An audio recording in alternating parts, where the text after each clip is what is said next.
Até que você tem sobrevivido adorando ao Senhor. Aleluia. Então continue nessa mesma fé. Continue, porque o Senhor está te sustentando. E você pode dizer que você sobreviveu adorando até aqui. Aleluia. Glória a Deus. Santo, santo. Aleluia, Senhor Santo.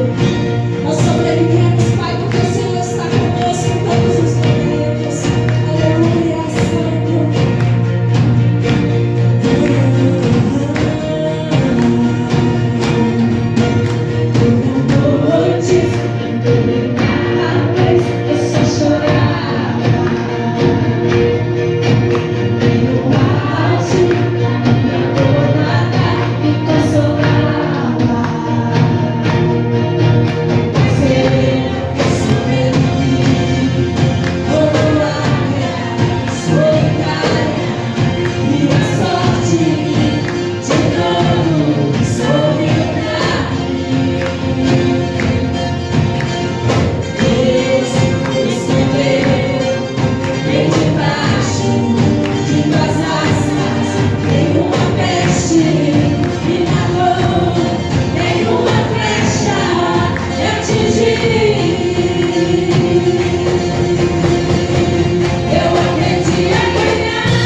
Em Jesus.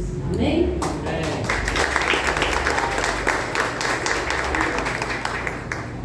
Amém? A paz do Senhor com os irmãos. Ele me conhece, umas carinhas aí que eu conheço. Amém? A paz do Senhor, eu sou a pastora Fadrona do Ministério, ordenada do Cordeiro, da pastora Alaide. Amém? Manda um abraço da pastora presidente para cada um dos irmãos. Sem mais delongas, nós vamos fazer uma oração, não anulando, né? A oração da irmã, mas é um culto de família, né? Então nós vamos orar pela nossa família. Eu não sei qual é a necessidade que você veio aqui hoje, para que Deus entre, que mude as circunstâncias da tua vida. Mas eu venho profetizar aqui hoje, que quem faz o teu milagre é o Espírito Santo de Deus. E agindo Ele, quem impedirá? Amém? Estenda as tuas mãos para o seu lar, em direção à tua casa. Amém? Nós vamos fazer uma oração.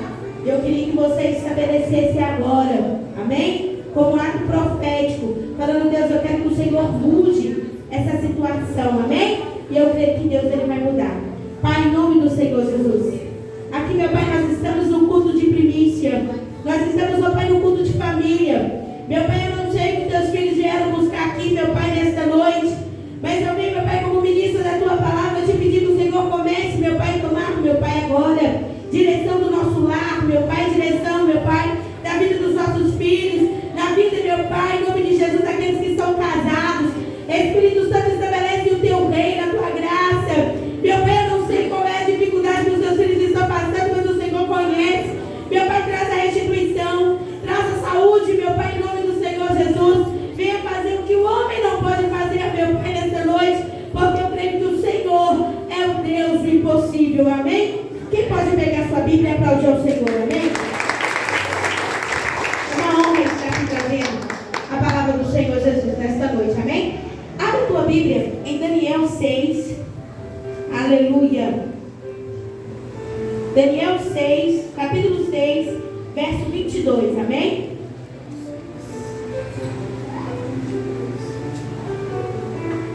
Aleluia. Glória a Deus. Quem achou, diga amém. Amém. Daniel 6, capítulo 6, verso 22. Assim diz a palavra do Senhor. O meu Deus enviou o seu anjo e fechou a boca dos leões, para que não fizeste dano algum, porque quem foi achado, aleluia, em mim, inocência, diante dele, e também contra ti, o rei não comeu o delito algum. Então o rei se alegrou, sobremaneira que mandou tirar Daniel da cova dos leões. E assim foi tirado Daniel da cova, e nenhum dano se achou nele, porque crerá no nenhum. Amém? Peraí, só um momento. Crerá no seu Deus. E ordenou o rei que foram trazidos aqueles homens que tinham acusado Daniel, e foram lançados nas covas dos leões. E eles, os seus filhos e suas mulheres, e ainda não tinham chegado ao fundo da cova. E os leões se apoderaram deles, e lhes esmigiraram todos os ossos. Amém? Até aí, quem pode aplaudir ao Senhor? Isso é pecado, amém? Ele começou a ouvir e ter sonhos. Mas primeiro ele começou a ter sonhos que ninguém pôde interpretar esses sonhos. Nem os adivinhadores, nem os estudiosos que tinham na Babilônia, os adivinhos, não conseguiram interpretar o sonho do rei Nabucodonosor. E ele ouviu-se falar de Daniel. E nessa credibilidade que Daniel começou a ser usado por Deus e começou a interpretar sonhos para Nabucodonosor, ele começou a colocar Daniel com um cargo de confiança. E começou a entregar e fazer alianças com Daniel. Mas engraçado, Daniel nunca comeu e nunca participou dos banquetes que tinham na Babilônia. O que você quer dizer hoje? Nós podemos estar no mundo, mas não podemos ser contaminados no mundo. Tem pratos que vêm na nossa vida que nós não temos que rejeitar por causa do pastor, por causa do missionário ou do obreiro que está na igreja. Você tem que rejeitar por aquele que foi na cruz por você e por mim. Então eu quero que você entenda por que, pastor, que você está levando desse lado. Porque quando Nabucodonosor põe a confiança toda na vida de Daniel, e Daniel começa a andar com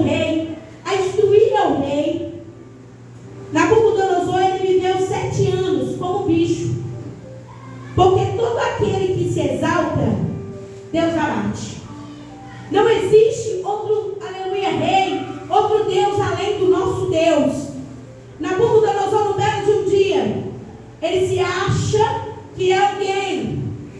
Abre a sua janela e fala assim: eu construí isso tudo. Ninguém me tira isso, me tira aquilo. E Deus vai lá e faz isso com Nabucodonosor. 7 anos comendo, convivendo como bicho.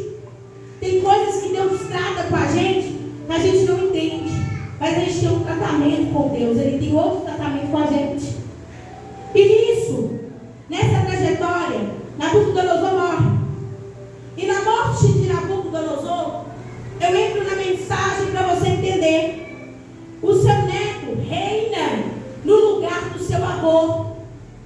E nisso, nesse reinado que o seu neto vem tomando, a Babilônia entrando no lugar do seu avô, ele começa a pegar o castiçal, ele começa a pegar tudo que construiu Moisés e Arão antigamente e começa a profanar o templo de Deus. É o que eu digo para os irmãos aqui hoje. Você pode estar na mão do homem, Deus te tira. Você pode estar na mão do inimigo, Deus te tira. Não tem macumba que Deus não pode desfazer, mas da mão de Deus ninguém te tira. E nisso eles começaram a profanar aquilo que era antigamente de Moisés e Arão tinha feito, o templo do Senhor.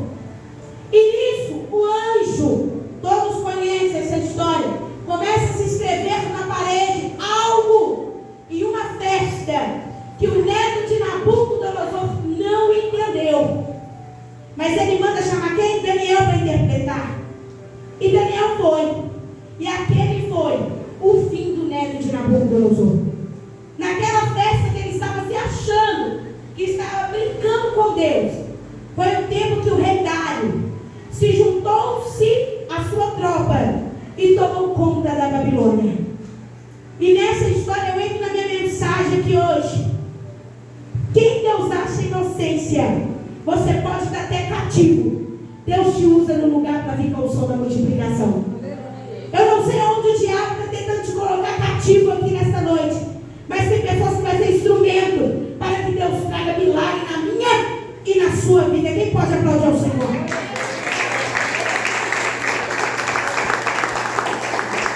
E nisso, ele toma, o rei Dário toma conta da Babilônia. Mata-se toda a geração de Nabucodonosor. Mas quem tem história com Deus, sempre fica uma aliança com ele, irmã Verinha. Deus achava inocência com Daniel. E este rei Dário conhecia, porque quem tem intimidade com Deus, quem ora, quem tem conduta, a chamada dele é conhecida. E nisso, quando o rei Dário se toma a Babilônia, ele manda chamar quem? Daniel. Ele conhece a história de Daniel, porque ele não podia confiar em qualquer um. Ele manda se chamar Daniel, se torna-se também, que eu entro na mensagem agora, o homem de confiança do rei Dário. E nisso, irmãos, ele começa a entregar esse cargo. Só que tem pessoas que não é fora da igreja, é dentro da igreja, que tem inveja do chamado que Deus coloca na tua vida. Mas eu venho profetizar aqui hoje, o dom não é teu, o dom que te deu foi o Espírito Santo de Deus. Quem pode aplaudir ao Senhor? Tem pessoas que estão de olho em você, mas você não percebe. Daniel, quando se chega ao rei, se juntou-se os invejosos, porque tinha os escribas também, as pessoas que andavam com o rei, 3 homens. E tudo o decreto que tinha antigamente, eu não estou com a minha aliança, que eu sou viúva, eles tinham que selar o decreto. E nisso, eles vendo Daniel progredindo naquela cidade, eles vendo ele ser honesto com o rei, eles começam a criar aquela amargura no coração e ter inveja de Daniel. E eles vão lá e falam assim: vamos estabelecer um decreto. Vamos chegar perante ao rei e falar com o rei assim, que quem adorar outro Deus a não ser o dele, essa pessoa vai ter que ir para a cova dos leões. Só que, irmãos, aqui está Jerusalém, ele estava na Babilônia. Daniel orava 3 vezes ao dia. Ele virava chorando e dizendo: Deus, traz a restituição para Jerusalém. Aquilo doeu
De olho em Daniel. O inimigo está pronto para achar a tua fraqueza. Estava Daniel orando. Chegaram os 6 soldados no quarto. Daniel estava com as suas mãos estabelecidas para lá, para Jerusalém. Eu imagino ele orando: Jesus, restaura minha Jerusalém. E Daniel não comia do banquete de Nabucodonosor, muito menos do rei Dário. Ele estava de jejum. Sabe por quê? Deus te prepara para o campo de batalha sem você saber. Daniel estava preparado sem saber daquilo que estava planejado contra a vida dele. Então o crente tem que estar preparado para o campo de batalha. E nisso, quando os soldados chegam e aqueles escribas começam a acusar Daniel, Daniel é levado perante a quem? Perante ao rei. E ele diz assim: ó rei, está aqui Daniel, aquele que está descumprindo a sua lei, o seu decreto. Mas o rei vira, como se diz a minha e a sua Bíblia, que o rei acha inocência. Ele não acha erro em Daniel. Ele fala: mas o que Daniel fez? Ele falou assim: ele estava adorando outro rei, a não ser o rei da Babilônia. Mas Daniel estava, aleluia, lá tranquilo, no seu pensamento em Cristo, dizendo: eu não adoro outro Deus. E eu imagino, que a Bíblia não relata, mas eu imagino que as lágrimas correram no rosto do rei. Por quê? Ele sabia que tinha inocência na vida de Daniel. E nisso ele não pôde fazer nada. Nada pela vida de Daniel. Mas o rei, ele teve uma estratégia. Ele se pega de aliança. Irmã velhinha, coloca nas mãos daqueles que queriam acabar com Daniel. E fala assim: olha, nós vamos selar a porta. Para não haver contenda, porque tem pessoas que pensam que Deus nunca vai te tirar de uma prova. Velhinha, desce vestir uma aliança, o rei fala assim: olha, aqui está a porta. Nós vamos julgar Daniel lá dentro. Mas ninguém abre essa porta sem ser o meu selo e o selo de vocês. É um mistério aí. O que Deus faz, Ele faz com engano. Ele faz com resposta. E nisso, quando selaram a porta, julgaram Daniel. Só que quem que Daniel comia? Quem lembra aqui de quem Daniel comia? Só legumes. Para que os leões comessem Daniel, ele tinha que estar cheirando o quê? Primeiramente carne. Mas ele estava cheirando o quê? Ele não estava se contaminando daquilo que vinha para a mesa lá do rei da Babilônia. Ele já estava de jejum. Só que a Bíblia relata ali que o rei, ele nem quis concubina, ele não quis deitar com ninguém, ele não quis comer, ele não quis beber. Pastor, o que você quer dizer aqui nessa noite? Até o teu inimigo vai jejuar para Deus te tirar da prova. Eu venho profetizar para você que hoje quem está torcendo para a sua queda são as mesmas pessoas que vão te tirar de lá. Às vezes as pessoas não entendem. Às vezes você fala: Jesus, eu não quero igreja, eu quero mudar, eu não quero essa situação. Eu venho te dizer aqui que a sua prova não é maior do que o teu Deus. Só que nós temos que orar, jejuar, pagar preço, porque Jesus está voltando. E o que vai nos segurar é a palavra, é a intimidade com Deus, não é revelação, é a palavra que nos alimenta. Ela é a verdadeira revelação. E Daniel é jogado. Primeira coisa, Roberto, que desce é um anjo que fecha a boca dos leões, porque a minha e a sua Bíblia diz que Deus dá ordem aos teus anjos para interceder ao nosso favor. E Deus manda os anjos interceder pela vida de Daniel. Eu não sei que a perna dele ter tremido e falar: Senhor, é agora que eu vou morrer. Mas também foi a hora que ele colocou a fé dele em ação. Porque se você não tiver sua fé, sem fé a sua obra é morta. Então nós temos que exercer a nossa fé, não é na hora que está tudo bom. É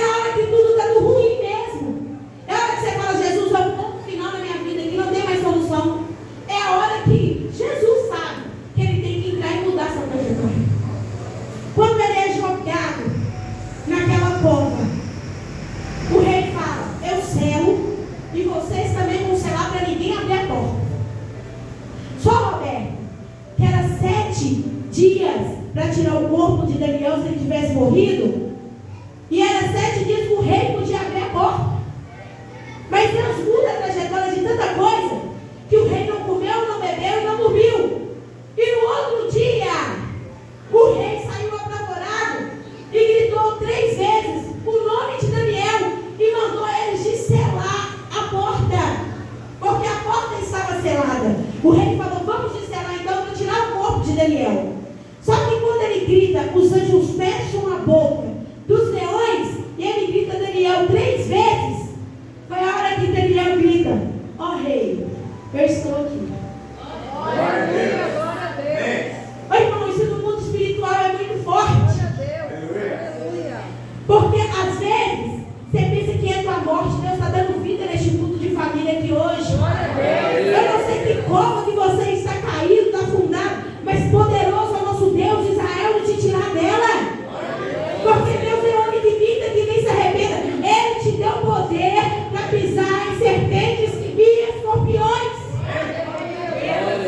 Uma coisa interessante, ele viu inocência, porque quem tem o brilho do Espírito Santo de Deus, ele tem o brilho na face dele, ele tem inocência. Você vê a mudança, você vê que Deus é na vida da pessoa. Porque quando o profeta Eliseu, ele passou na rua, todo mundo via que ele era um santo homem de Deus. Sabe por quê? Via ele subindo e descendo do monte. Sabe? Então as pessoas têm que ver a face do Espírito Santo na nossa face. Porque quando nós somos nova criatura, nós somos nova pessoa. Conheceis o fruto pela árvore. Quem é a árvore?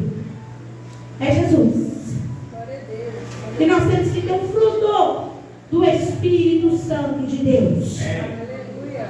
E eu creio que Daniel só foi feito esse milagre na vida dele porque tinha graça, tinha inocência, tinha o brilho do Espírito Santo e também ele relegou muita coisa.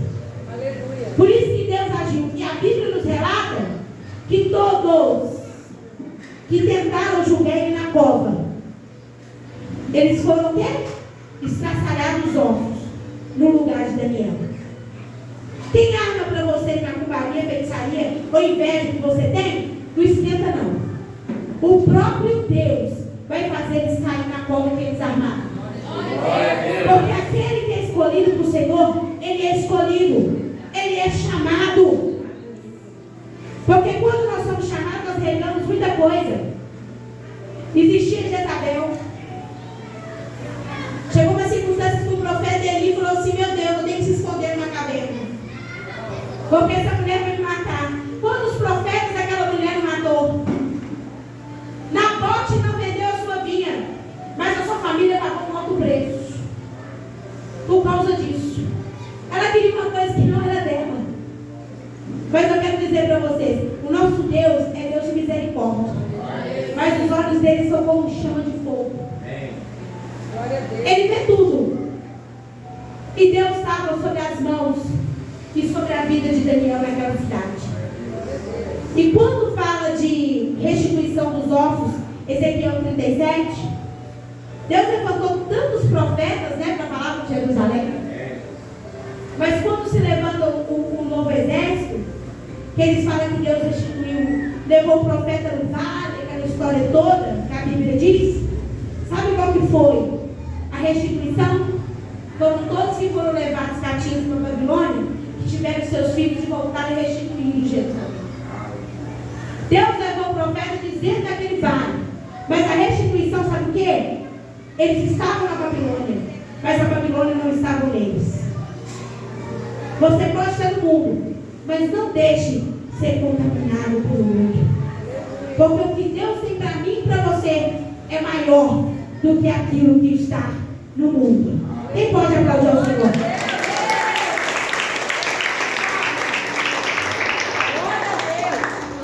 Eu creio que cada um de vocês aqui já passou uma prova muito grande.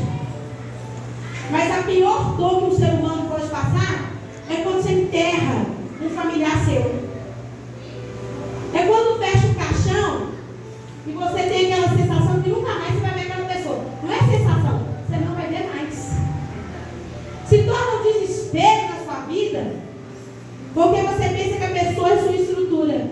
Irmãos, quando eu perdi minha mãe, bacana, ficou minha avó. Porque a minha mãe era uma serva do Senhor, se desviou do caminho. No final de uma trajetória de uma doença, quando você entende doença, você sabe que Deus está levando aquela pessoa e tem um tratamento com ela. E nisso eu perdi minha mãe, ficou minha avó. Aí eu casei, né? Deus agiu no sobrenatural também, que era uma situação que era impossível para o homem, mas foi possível para Deus porque eu não tinha nada. Eu não tinha uma geladeira. Ele era peão de obra, homem muito bonito, de quase 3 metros. Chegava na igreja e falava assim: esse é o esposo da missionária? Que eu era missionária mesmo. Chegava com um homem desse tamanho comigo de mão dada. Mas ninguém sabia o que eu passei para Deus fazer na vida dele. Por quê? Além de um homem que morava no alojamento, eu tive que brigar com 18 mulheres no bairro Boa Vista. Era muito mulherengo. E nisso eu comecei a tratar. Ele parou de fumar, ele parou de beber. Não é fácil. E eu dentro da igreja, eu entrava com a Bíblia no alojamento dizendo assim: eu vim orar, viu? Eu não vim ficar com ninguém não. Aquele monte de peão ouvindo a palavra de Deus e eu pregando. Às vezes eu chegava para ver ele, demônio manifestava, e nós falávamos: sai em nome de Jesus. O povo estava lá com o meu tio. A sua sobrinha está lá dentro. E eu fazendo a obra de Deus. É fácil? Não. Mas você tem que negar a carne. Mas se você tiver um espírito, você não vai ser vencido pela carne. Irmãos, aquilo foi o processo. Eles queriam até tirar eu de dentro de casa. Porque uma menina que nunca namorou com ninguém do bairro aparecer com um cara do Espírito Santo, que nem conhecia direito, ficava rodando na pracinha bêbado lá, igual o Chinerai lá. E eu falei: Deus, o Senhor me prometeu isso? Deus usou o profeta e falou: é. Eu falei: você não quer isso para mim não. Para piorar, minha irmã, ele apanha drogado no meio da laçança que todo mundo conhece a vida de todo mundo. Eles vão lá e batem nele. Ele vai para o João 23. Eu liguei para ele, nada dele atender. Aí um amigo dele foi lá na casa da minha avó e bateu e falou assim: olha, o Joab está ruim no hospital do João 23. Quebraram o osso no rosto dele, vai ter que fazer a cirurgia. Virou minha família, que eu não falei. Os caras não valem nada, vai plantar a barriga em você. Resumindo, eu falei: pastores, agora é hora de vocês me ajudarem. Eu entrei nessa forma, batalha de 3 anos. O pastor falou assim: vou te ajudar, mas você vai ter que casar. Eu falei: amém, pastor. Nós batizamos ele.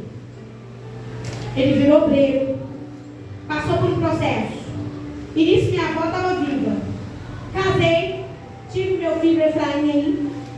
Com quase menos de 2 quilos, quase morreu. A história é longa, mas tá um menino gordo com chuchu correndo aí. Irmãos, quando foi ano passado,